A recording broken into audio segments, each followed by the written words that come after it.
Isma yatumalamu amaanyi kyobalanga n'ennaku zino tetukyayagala kujja. Tetukyayagala kukola live. Amaanyi gaatuggwa. Social media yakakana. Abantu bakkiriza social media amaanyi gaayo gagikola ki? Gagikakana okuva Jajja Isma bwe yavaawo. Wiiki emu n'ennaku 6 n'ennaku 4 bweziweze. Wiiki emu n'ennaku 4 bukyanga Jajja Isma ava mu bulamu bw'ensi eno. So abantu abamu temukyandaba alaba kituufu, twakkiriza twanafuwa. The rules of the game changed. We are no longer kings anymore. There are new kings now. Isma we yavaawo amateeka ga social media gakyuka. Tetukyali b'amaanyi nga bwe twali tulowooza, twanafuira ddala. Baatunafuya. Era kati twasigala social media kugibeerako bubeezi na kugiraba bulabi. Kubanga twategeera nti akaguwa akakwatiridde obulamu n'okufa katono bwe kati. We learned lessons we shall never forget. Twayiga, twewuunaganya, twasoberwa, twatya. Era social media teriddamu kuba kyekimu. Era mmanyi abali eyo amawulire ag'okufa kwa Jajja Icuri temugakkirizanga mpaka nakati. Mulinga nze nange waliwo wemba ntambula mu tawuni nensanga drone nendowooza yagirimu nenzijukira. Waliwo wemba ntambula omwo mu tawuni nensanga drone ng'efaanaganira ddala ng'eya Isma, nemmuteeramu amataala nemmukubira pibi, nenzijukira nti yagenda. Mukama omwoyo gwe agulamuze kisa, tetulikoma kumwogerako era tetulimwerabira. Isma alisigala naffe lubeerera, naye nga ebibuuzo byo byasigala bingi mpaka nakati, tebifunanga kuddibwamu wadde n'omulundi n'ogwo. Omanyi ekisinga okuluma si kufiirwa muntu, naye butamanya baakola ki? Baamutta. Okugyawo obulamu kye kintu ekisemberayo ddala mu buli nsi. Naye ababa baggyeewo omuntu oyo bwe mutabamanya ate kyongera okuluma. Kakati n'olwekyo waliwo engeri ega nti we shall always remember, we shall never forget.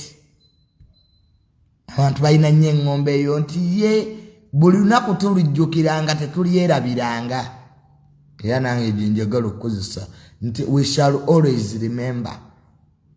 Abalaba firimu ya Game of Thrones Arya Stark bwe yatta bali abatta famire yabaga nti tell them the North remembers. Naffe osanga kati kye tulinoga nti tebalooza nti twerabira. So n'olwekyo amaanyi gaatukakkana, okutya kwatwefunza, n'ebibuuzo twasigala na bingi. Osanga tetuli bimanya, ne bagamba abatta Isma temuli bamanya era temuli bategeera. Ekyo nakibagambirawo mu ntandikwa, nga kye tusigazizza kubeera awo nga tuli mu mbeera egamba nga tugamba oba gundi oba kino kubanga ffenna amazima ga Katonda mu ggulu teri amanyi kituufu. Twewunaganya bwewunaganya nakwebuuza kyoba kino oba kiri oba kino ensi bwetyo. Ebintu ebimu bijja kubeerawo mu nsi nga byamaanyi naye tetuli bitegeera. Omuntu omu yagamba we can never comprehend this world. Kwese nejjudde ebyama. Some secrets are buried deep in the ground never to be found. Ebyama ebimu bikusike nnyo nga babikweka mu ttaka toli bitegeera.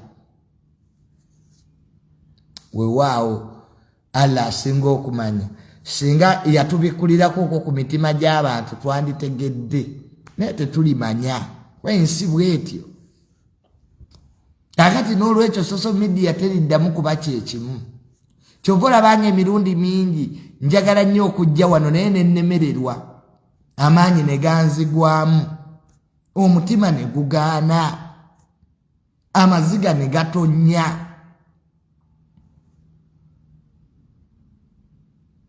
Ninga byonna bitandikira ku kintu ekyo. Buli agabe ekitangaala ajja. Everybody who gives the right to this world has to burn.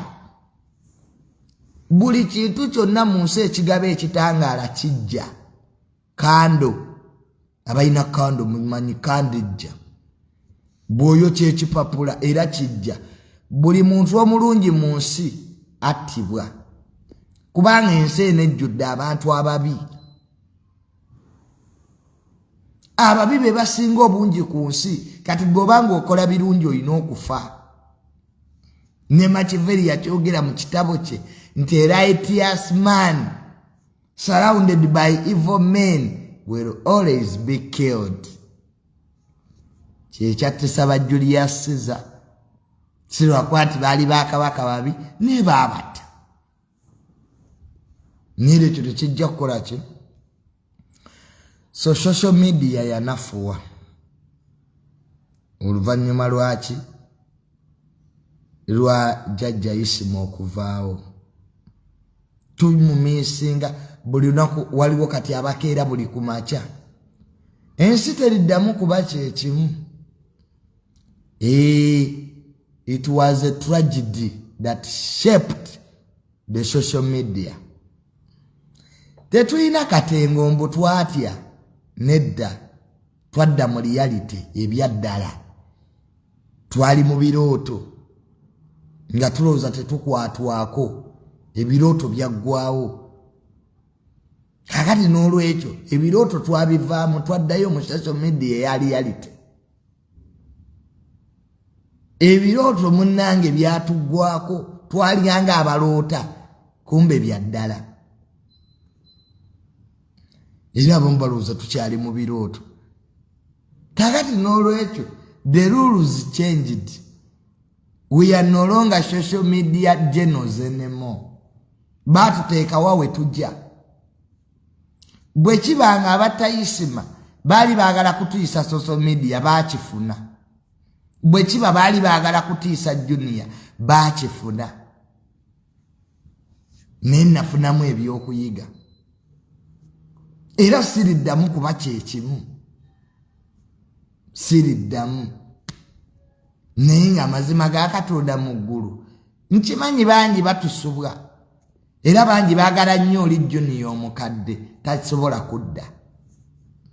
Era mmanyi n'abali eyo bangi baagala nnyo omugenzi Isma. Bagamba singa Isma adda, Isma tajja kudda.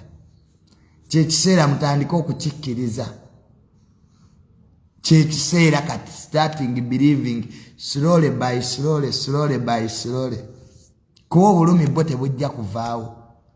Naye nga amazima geego munnanga agatakaawa. Temufaayo ffenna lyekkubo. Isima omwagala w'abangi tujja kuddamu tumulabe. Naye kati tekisoboka. So n'olwekyo ng'ebyo byonna bibaddewo nga tutegedde nti we are masters no more. Twali tetumanyi nti tuli sirets eri abantu abamu. mu lutalo lwa dragons empologoma nga zirwanagana obusubi bwe busafalinga mu mazina ga dragons babuloga fa basasula omuwendo mu ntalo z'abanene babuloga fa bajja okusasula omuwendo era gwo twagusasula kakati n'olwekyo entalo z'abanene twazita netugaa nti ensi tumaliramu bwereere ne tuva mu ntalo z'abanene n'ezitatukwatako mu ntalo ng'abakozesa oba bawakazi baagala babongeza emisaala ffe tetujja kujja babuloga kubanga buli woovayo nogaa nti omusirikale bamwongeze ssente you are inciting workers against their masters. Olutalo lwa salalo olukutte jjembe mu Uganda ng'abakozi batandise okugamba nti ssente ze bafuna ntono lutalo luli very dangerous. Kyova olabanga nagamba dda palamenti mukole service salary review commission akakiiko ako mukateekewo salary review commission kaddemu keekennenya emisaala gy'abakozi ba gavumenti bonna n'abatakolera gavumenti. Kakati nalabye ono driver wa judiciary ng'akaayana. Driver wa judiciary yagambye ajja kutta abalamuzi bwe batamwongeza musaala. Naye gavumenti kyeyina okukola abantu ekisinza bakwasa obusungu si lwakuba bafuna ssente entono. Ekiruma ab'amagye n'abapoliisi n'abakolera ebitongole si lwakuba bafuna ssente entono. Kuwulira nti ate abakola ewalala bafuna nnyingi. Gavumenti erina okuba n'emisaala nga giri uniform. Naye gwobeera otya ng'oli mu minisitule y'ebyettaka ogenda okuwulira nti ate abali mu palamenti bo bafuna ssente endala. Driver ali mu judiciary n'agenda n'awulira nti ate abali ku URA eba driver ba URA bo bafuna nnyingi okumusinga. Lwaki taanyiige? Tuddeyo twekennenya emisaala gibeere uniform. Ba driver ba gavumenti bonna bafuna emisaala gye gimu. Neno osanga nga mukolera gavumenti egyo. Ninga abantu sebo bali mu bitongole ebirala bafuna ssente empitirivu. Ebyo bye binyiizizza abantu. Kubanga abakozi ba gavumenti beenyumiza. Ti owange eyo kiri kitya. Nti afe ne waffe tufuna zino. So service salary committee ebagikole etuule. Yetegereza emisaala gy'abakozi bonna mu ggwanga gibeere uniform. Kati kiraba nnyo ennaku zino n'osanga senior minister talina liidika naye nga state minister alina liidika bbiri. Kuyisaamu maaso nabakikuno ebyo bye biruma abantu. N'osanga senior minister talina liidika naye nga state minister mu ministry endala alina bbiri kabangali. N'ogamba lwaki abantu tebanyiige. State minister abeera atya ne liidika bbiri nga senior minister tayina. N'osanga ba state minister nga bakuumibwa poliisi alina abasirikale 12 naye n'osanga senior minister talina musirikale n'ogu. Ebyo bye tulina okwekennenya nga gavumenti. Tuddeyo tutuule tulabe. People must be uniform. Bwe kibanga ba minister b'eggwanga bonna babeere be bamu. Naye akati mwatandika okukola ebyana n'abaana. N'osanga ba driver ba judiciary essente bafuna ndala. Aba palamenti bafuna ndala. Aba URA bafuna ndala. Ebyo ebintu bibi nnyo bye bigenda okuviirako gavumenti obuzibu. Ninga sirwa kwati bagambwe emisaala mitono. Uniformity yebaluma. Uniformity. Salaries must be uniform across the board. Yes.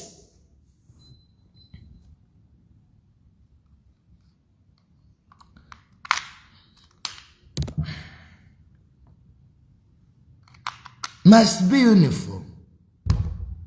Ekyo kyokka kye tulina okukola ki? Okukolako.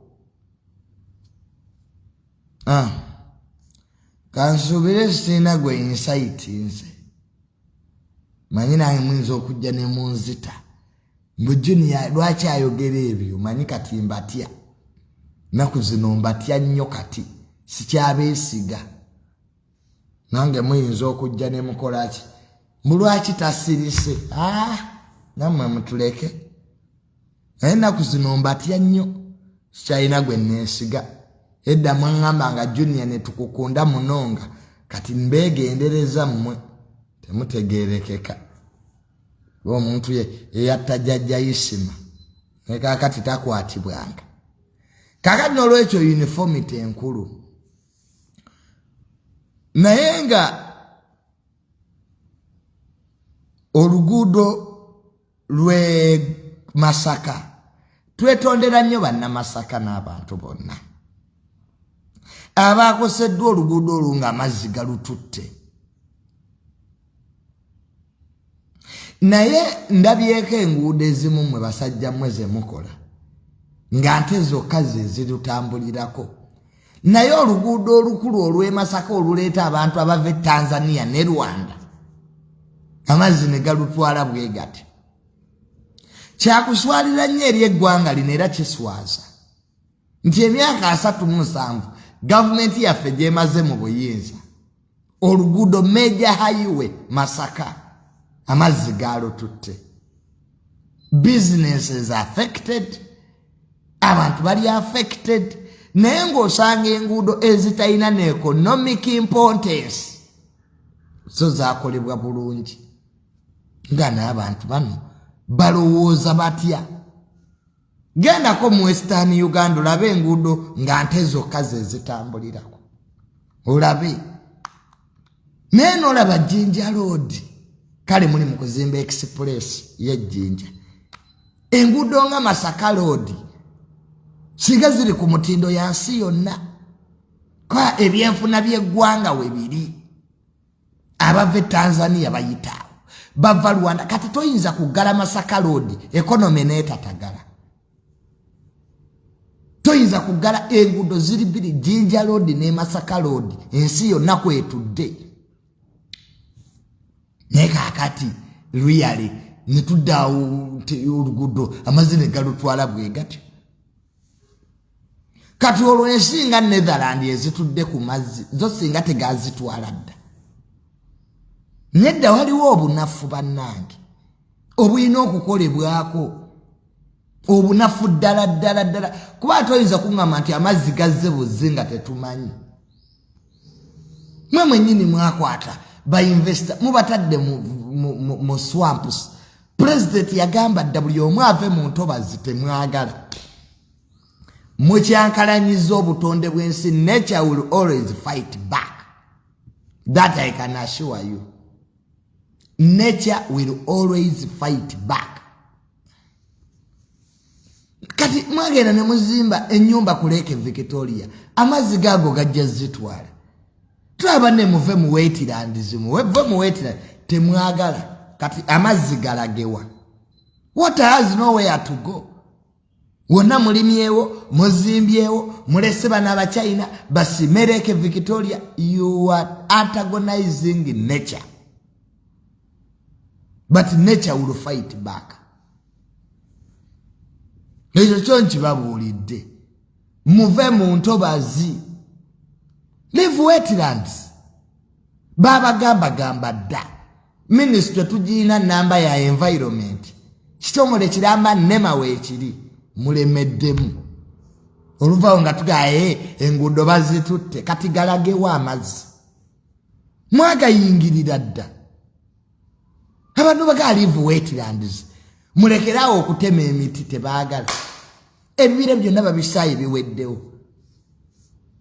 bali mu emmotoka ezitwala amanda ziyita kuba traffic every day sirabayo gye bakutte charcoal burning is not acceptable in this country ebibira babitemye oluvaawo mbu nature enguudo bazitutte Uganda tulekerawo okwefuula nti ebintu byonna bitutuukako tetumanyi bijja tubimanyi Because we caused 90% of the problems we have in this country are caused by ourselves.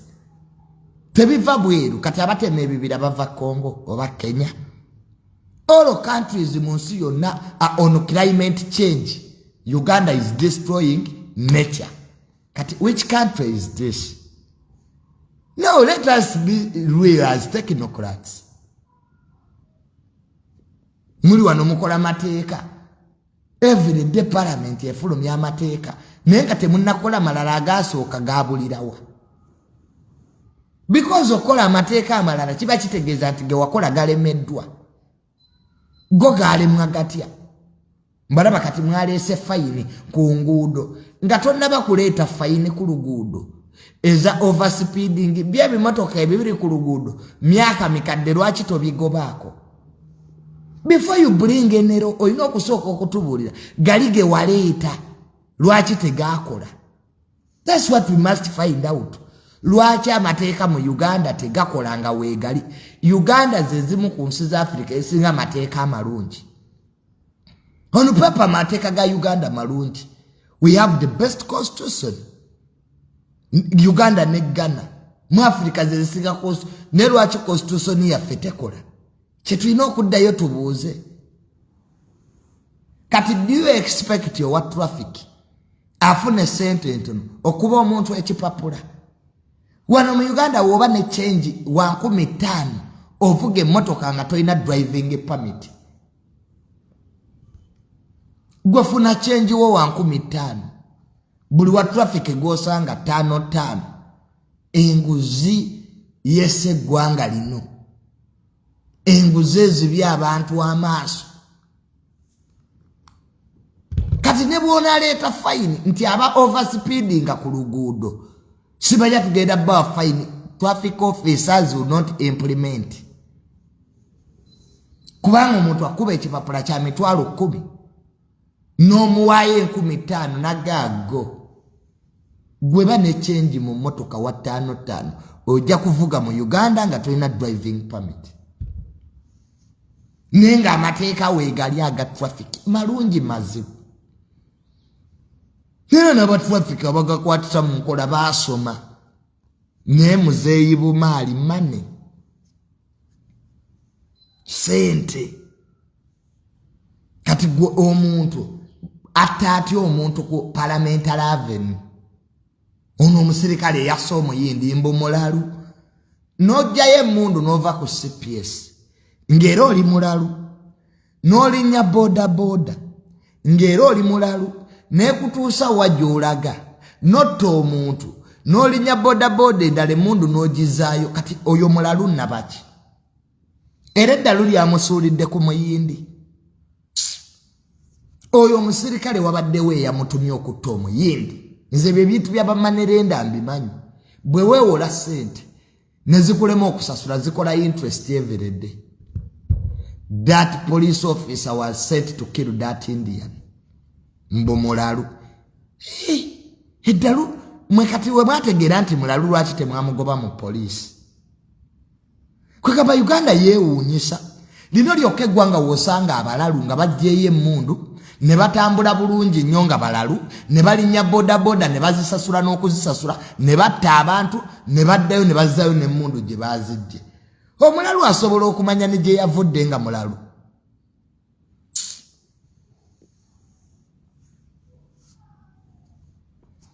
Kati ne yatta Isma we munaamukwata naye muyinza okugamba nti yali mulalu. Nze kati kyetandise olaba. Madness is used as an escape route. Zine gwanga lyansobedde. Ate ennaku zino madda zeewuunyisa. Tebatta bali innocent. Omulalu n'atatta ne be yatta muyindi yekka. Nze neewuunya. Kwegamba abaaliwo mu luumu beddalu teryamugamba abatte. Nedda. There is something wrong that we must address as a country.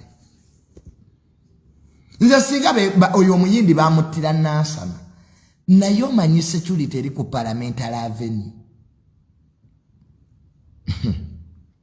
naye omusajja yatta omuyindi n'alinnya ne boda nazaayo emundu ku CPS tozannya n'aseera mbumulalu era eddalu era ndi mutwala wa manerenda lwaki owa poliisi oyo singa ali mulalu lwaki teyakuba bapoliisi banne ku CPS gy'abeera era anoonyayo omuyindi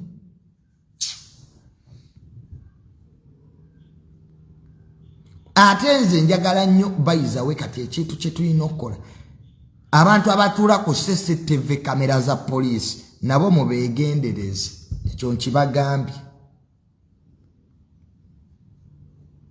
abantu abatuula ku CCTV kamera za poliisi ezo ze mwateeka ku situiti muzeegendereze nazo abazikolamu abantu bano bayinza okuba batumonitalingira n'eyo This just my opinion bwendowooza baani abakola mu control room ya CCTV kamera za poliisi tuyinza okuba tunoonya naye ng'obuzibu bwonna butandikira awo abantu gye batuula ne baketta naye kati Juni yafulumye kati ayingidde nga golooza abatemu bajja bakuketta so kumbe eri yennyini mu control tower we wava obuzibu think about that nakirowoozezaako nze just nalowoozezaako kirowooze baani aba operatinga CCTV kamera za poliisi eziraba ekibuga abo nabo beetaaga okumonitalinga kwatiriza okuba tugaa ati abantu wamma batuketta mbw abantu bakatulabanga Isma oyinza okusanga teri yamutambulirako ng'obuzibu bwatandikira eri nga balaba agenda adde wano yes it can happen criminality esurvivinga na byakwerinda ensi yonna erimu obumonyi bw'amateeka abakwatisa amateeka baba part of the problem kyobula nga president yagamba tuyina kawukuumi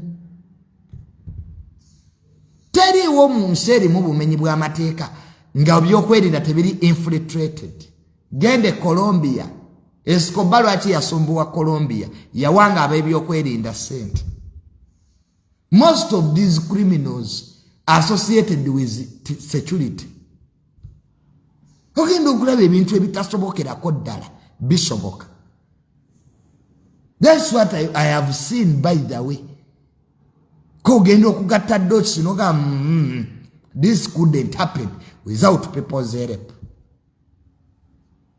nafa ab'ebyokwerinda twekube mu ttooki security yeekube mu ttooki obumenyi bw'amateeka tebusobola kubeerawo ne bubeerawo ne buwangaala wano kale Kayuula yakola beki bagundi bano bakifeesi abamu bakifeesi kwakati poliisi alaika si ye yabakola ne poliisi nayo yakozesangako bakulimino okukwata bakulimino kyekyamalawo obubbi mu Kampala kozesa bakulimino against criminals kati bakulimino abasinga obungi ne bategeera nti kati now ya informant bakulimino kwata bakulimino naye ati ogenda n'otunuulira ebintu ebiri mu ggwanga nga nabyo era bikola kwewuunyisa bwewuunyisa n'ogamba no this couldn't have happened without help. This is organized crime. Obumenyi bw'amateeka obuli mu Uganda buteeketeeke. This is not even crime, it is organized crime. There are people who sit somewhere, organize, execute, and they go away freely. This abakola obumenyi bw'amateeka mu Uganda are not ordinary people. I can't believe that. These are professionals who know the system well. Tiwenzita Junior, report yegenda bawan. We must do this. We must. Tobranga mada zitulemerede. Kawesi no report. Chirumira, we have not seen it. wano omugenzi Kaweesi we yafa bakwata abasiraamu ng'oyinza okugamba yafiira mu muzikiti mugaye why Muslims wano omugenzi Kaweesi we yafa bakwata abantu bw'obaleeta bajjuza Namboole mugaye bano batula mu kisaawe ne bagamba nti ketugende tutte Kaweesi. So muteekemu amaanyi mu kuzuula obumenyi bw'amateeka buno naddala obulimu okutta abantu. Tetuyinza kukkiriza nsi ng'omuntu ayimirira eri natta omuntu kati awo gavumenti eba ekyatuyamba ki? Kubanga omuntu atta omuntu aba atutta amaanyi g'abalamuzi. It is only the courts of law who are supposed to give you punishment. Extradition killings in modern day Uganda netubeerawo nga tutudde nti eriyo akagulupu k'abantu akatula ne kajjawo abantu kati what is the role of government? Eri abaasoma Abannayuganda bawa gavumenti emisolo ebakuume kati wobanga eriyo abatta abantu kati gavumenti eba ekyakolako ki? Because the core of every government in the whole world to protect people and their property, not to arrest Bob Wine. Government tebagikollerangako kuketta Bob Wine is to keep people and their property. But if people are losing property, people are losing life, why are we in power? Lwaki tuli mu buyinza? Why don't we hand over power peacefully? Netudone tulunde ente zaffe, we go and rear our cattle. Ntukati bannange obuyinza bubuno asobola okukwata abatemu ensi yiyo tujje kulekedde peacefully. Kati Abannayuganda tubalimbe ki? Nze olwo ntuka nga sikyalina kya nnimba bano Bannayuganda. Kuba Abannayuganda bansanga ne bagamba Junior, gavumenti eyo ogyagala nnyo, ne bagamba njagala nnyo. Yes, it is true. Chegera njagala nnyo President Museveni because I love his wisdom. He's a very intelligent man, President Museveni. Njagala nnyo General Muhoozi. Not that because he's the son of a president, but he has served in the military for 28 years. That's a remarkable legacy. That alone makes me like him. Esegere. Njagala nnyo Bob Wine kubanga ayimba bulungi ebya music byabisobola. Ne Bob Wine ebyobufuzi tabisobola. Era naye akimanyi, he knows it. Kivula ng'abeera busaabala ng'awuga. Is ever eating fish ne mukyala we Babi. Kati awomba muvumye. I love Bob Wine in music. I love President Museveni because he's wise. I love General Muhoozi because he has had a remarkable career in the military, 28 years in the army. That alone, I must really thank him. I must appreciate that. If I'm really sober, some of you are taken up by jealous and bias. If you have a person who is General Muhoozi and President Museveni, don't take him. I don't have any war with them. If you tell me full figure simwagara, I don't like her. Kati watching kuteka muntalo zange full figure. Everybody has his enemies and friends. So don't give me your enemies. Omanyaba na Uganda mumanyira. Junior lwaki omuntu oyo okwatagana naye gobola bamubi abalabala banti mulungi. So si buli muntu golaba nti mubi alina kuba mubi eri abalala. Kwa abantu bapimira kuntegeerayo ey'omunguuba. Kati lumbu yetategeera kati ayinza okuŋŋa nti kyawe gundi. Lumbu yeye mwennyini tategeera. Kati ayinza atya okunkyayisa abantu lumbu ye. N'abeekibiina ky'abeeni UP abagamba dda bambega.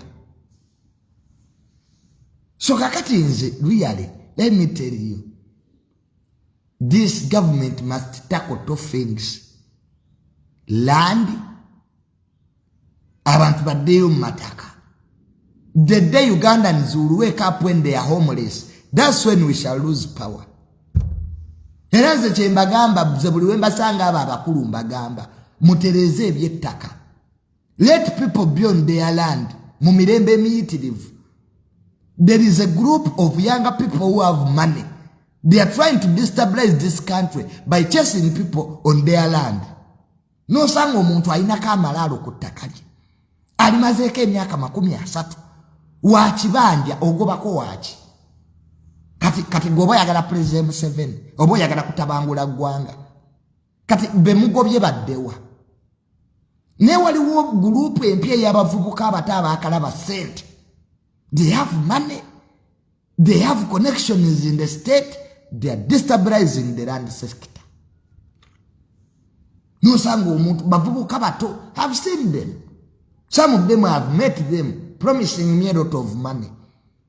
Nti Junior, nyambo gendo yogere ne minister, simanya mpisewo kino. I tell them now, you people, I can't eat your money because you are going to put me into exile. If there is no peace here, Tamala will be in exile. I don't want to live in exile. There must be peace in this country at all costs. That's why I can sanction your mother if you are threatening peace. In the Junior, I can mark the word sanction. I didn't say I can kill you.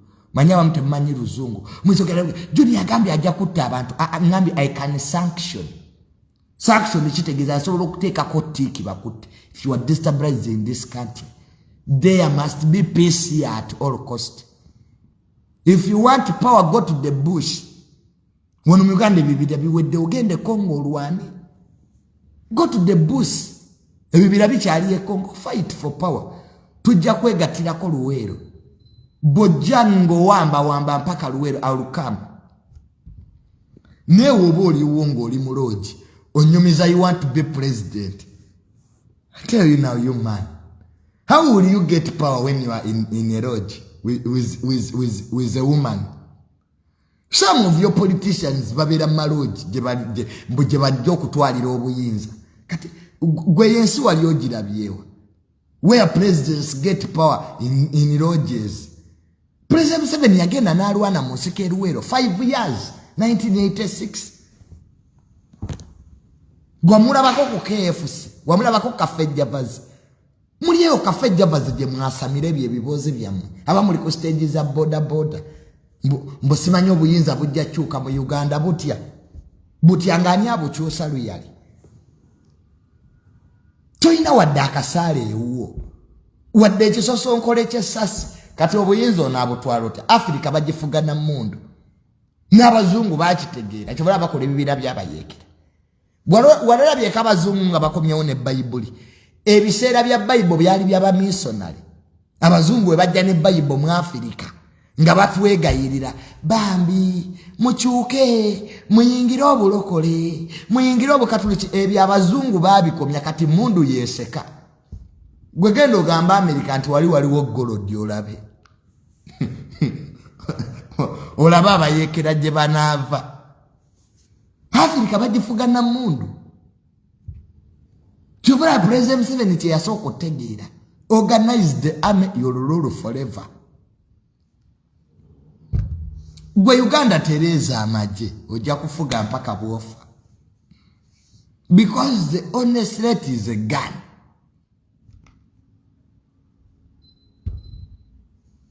Nye akati Lumbuye ali mu katoye ttake. Kati enojita America wano waliwo democracy. America yinadde ate nga nayo teyina democracy America. Kayina electoral college. Katugambe Trump teyawangula ne bamubba mu emails. Oza tetubimanyi. Trump had one direction. Ne bali ababedde abali yeyo. Golo za America eri democratic. Di America bwe yafuuka democracy. Democracy wabwe ali kumpapula. Ne mu bululu nabo bagina bingi nnyo bye bakola data games eziri emabegeeyo. Sai ezekola. We know it. Tubimanyi bulungi nnyo ebitongole bya America ebikesi how they influence so many elections in the whole world. kati ngojjo ngamba Junior democracy is a word. It's just an idea. That's why you need Democrats to implement democracy. It's just an idea. Nga bw'obeera omusajja n'ogamba amwegaalo. You can be a girl when you're a boy. You just twist where sex occurs. You can be a girl when you're a boy, and you can be a boy when you're a girl. Kati ne democracy wali. Buli omu amutwistinga nga bw'amwagala. Kalulu ki akali free and fair? Tunulira akali ettake. The higher chances that Erdogan, the current president of Turkey, is trying to influence that election. Manya abazungu bamukowa dda. Kati kyogamba America teri interested mu kalulu k'ettake. Is it America? So America tebiri mwe.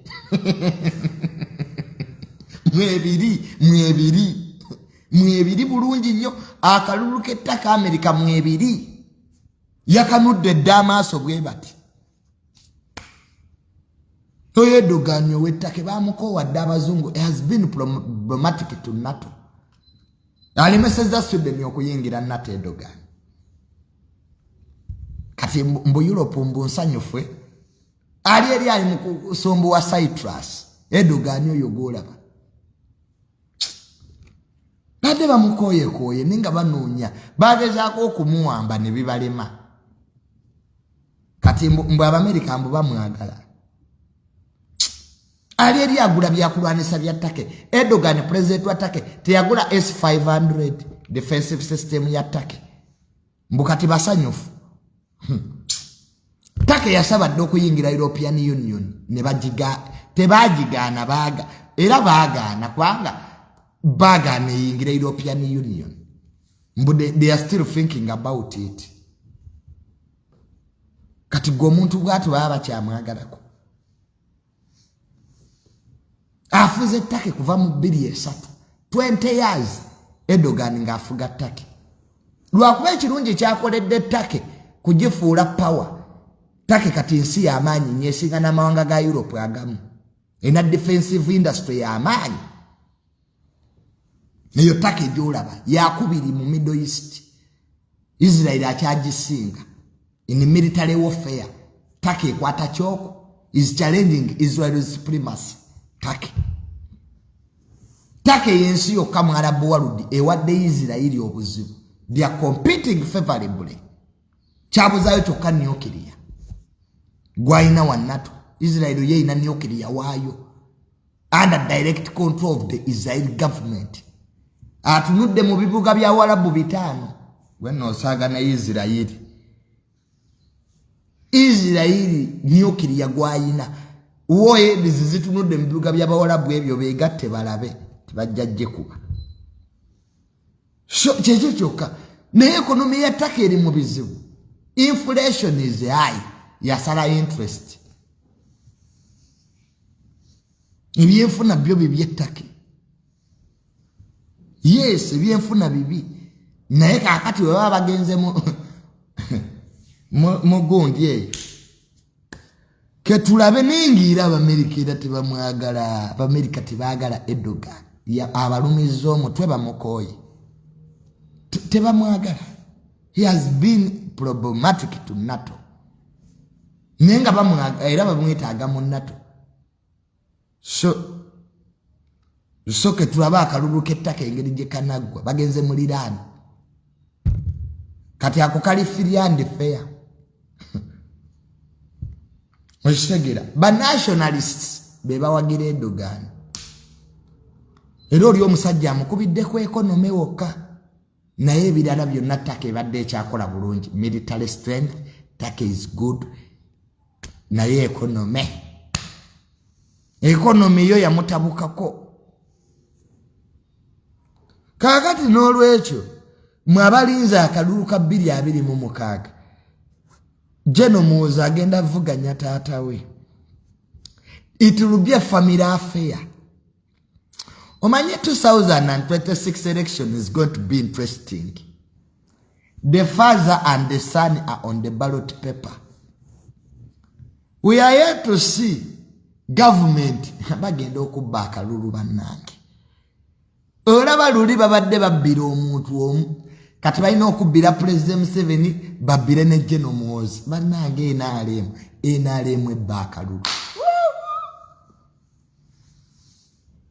We wabaye eki ate babisomera China. Communist Party ye China yabibasomesa.